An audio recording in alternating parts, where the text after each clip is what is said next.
memerintahkan Rasulullah Shallallahu Alaihi Wasallam untuk hijrah dari kota Mekah menuju Madinah.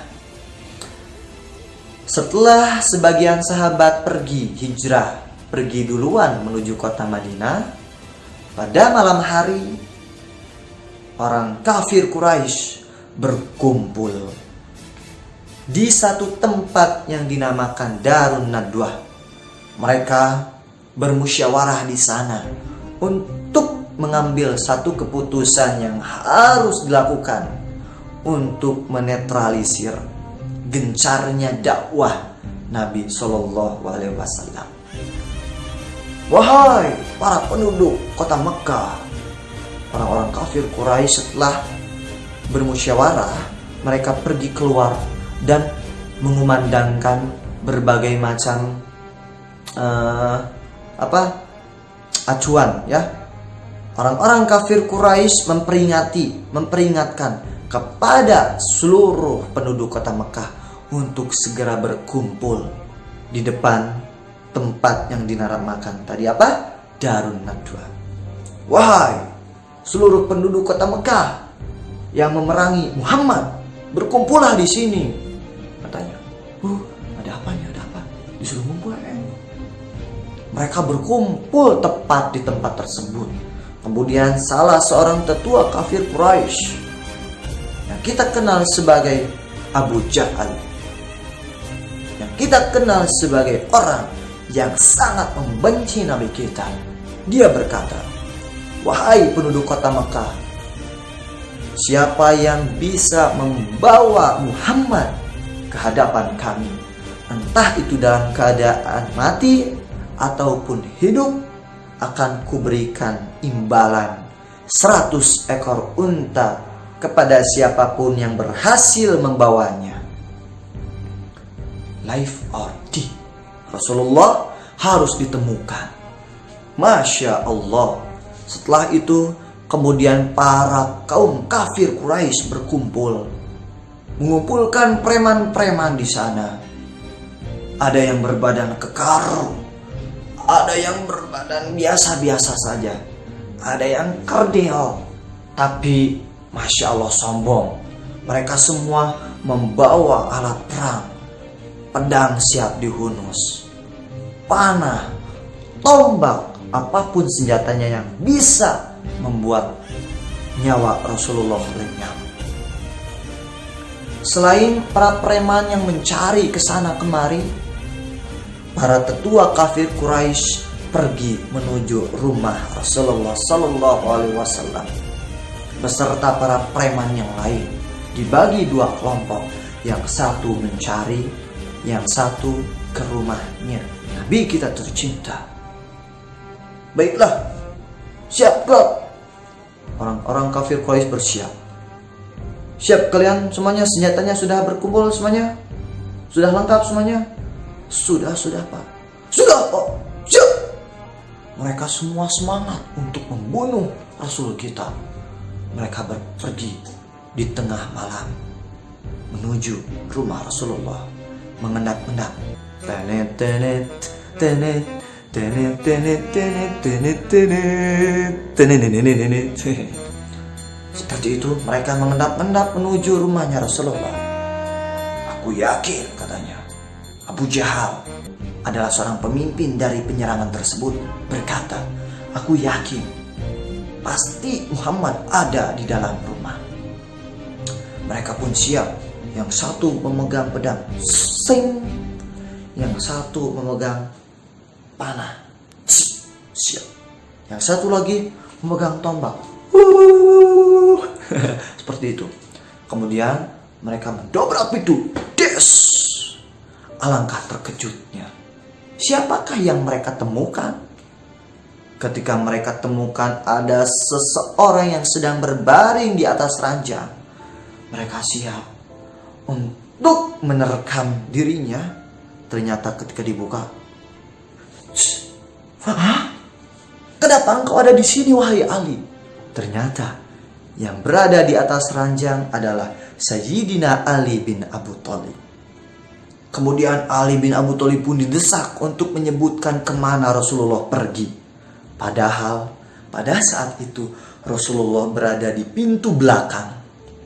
Namun sayang, seribu sayang, semua atau ruang lingkup yang ada di sekitaran rumah tersebut sudah disisipi, sudah ditempati oleh orang-orang preman-preman yang siap menghilangkan nyawa Rasulullah Shallallahu Alaihi Wasallam. Ali bin Abu Thalib dipaksa untuk menyebutkan kemana Muhammad pergi, katanya. Ali bin Abu Thalib memilih untuk menutup mulut, meskipun dia harus mengorbankan nyawanya. Dan benar, Sayyidina Ali bin Abu Thalib dihajar habis-habisan oleh preman-preman tersebut sampai tergeletak tak berdaya. Kemudian Rasulullah pun semakin sempit, semakin tertekan. Beliau tiba-tiba mendapatkan perintah dari Allah melalui malaikat Jibril. Malaikat Jibril datang kepada Rasulullah, "Ya Rasulullah, silahkan engkau ambil segenggam pasir. Kemudian setelah engkau keluar berhadapan dengan para preman, lemparkanlah pasir tersebut sehingga mengenai matanya." Masya Allah, itu salah satu mukjizat Rasulullah. Dan seketika preman-preman yang sedang berdiam diri menunggu Rasulullah keluar tiba-tiba tidak bisa melihat. Tiba-tiba mereka ngantuk. Ada yang jatuh, ada yang ngomong, "Mana kopi? Mana kopi? Kopi mana kopi? Aduh ngantuk nih, aduh. Mereka semuanya tidak tahu Rasulullah lewat begitu saja tanpa disadari sedikit pun. Sedangkan Abu Bakar As-Siddiq radhiyallahu anhu menunggu di depan gua Thur. Setelah itu Rasulullah kemudian pergi menuju gua Thur untuk menemui Abu Bakar. Sesampainya mereka di depan gua, Abu Bakar As-Siddiq berkata kepada Rasulullah Shallallahu Alaihi Wasallam, "Ya Rasulullah, engkau hebat sekali," katanya. "Engkau cerdas sekali. Pertama, Rasulullah berhasil mengelabui kafir Quraisy yang hendak membunuhnya dan menempatkan Ali yang rela berkorban untuknya. Dan yang kedua, Rasulullah pun berhasil pula mengelabui kejaran para preman melalui rute, yaitu menaiki gunung atau Gua Thur. Karena jalur menuju Madinah sudah ditutup rapat oleh para kaum kafir Quraisy. Setibanya di gua, Abu Bakar berkata, "Ya Rasulullah, izinkanlah aku untuk terlebih dahulu memasuki gua ini. Karena aku lihat banyak sekali lubang-lubang yang dikhawatirkan adalah sarang dari binatang yang mematikan." Rasulullah mengiyakan. Sayyidina Abu Bakar pun masuk.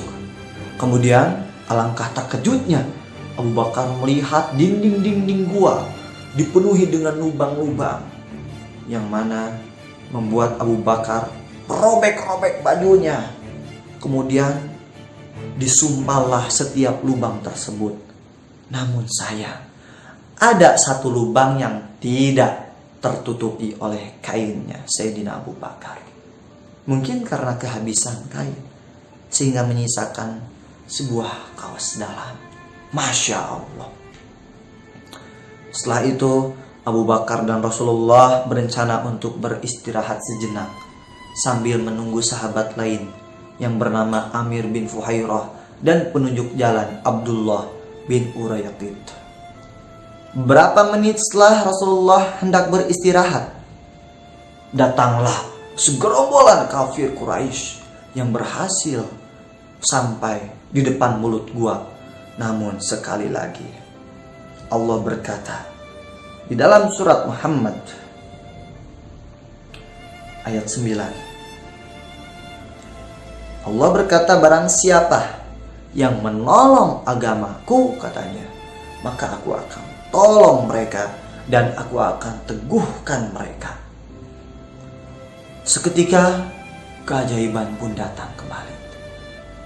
Para preman yang sudah berdiri tepat di depan mulut gua, mereka keheranan dan mereka hendak masuk tadinya ke dalam gua, Tapi apa coba, anak-anakku yang soleh dan soleha? Mulut gua tersebut tiba-tiba ditutupi oleh jaring raba-raba. Laba-laba tiba-tiba menutupi mulut gua tersebut dengan jaringnya. Kemudian banyak sekali burung-burung di sana, sehingga menyebabkan orang-orang kafir Quraisy berpikir, ting, mana mungkin, katanya, mana mungkin Muhammad pergi ke dalam gua, sedangkan pintunya saja ditutupi rapat oleh jaring raba-raba. Hah, mustahil Muhammad masuk dalam gua ini. Alhamdulillah, Nabi kita tercinta diselamatkan kembali oleh Allah Subhanahu wa Ta'ala. Singkat cerita, tengah malam pun tiba. Tiba-tiba Rasulullah pun kelelahan, kemudian hendak tidur di atas pangkuan Abu Bakar radhiyallahu anhu.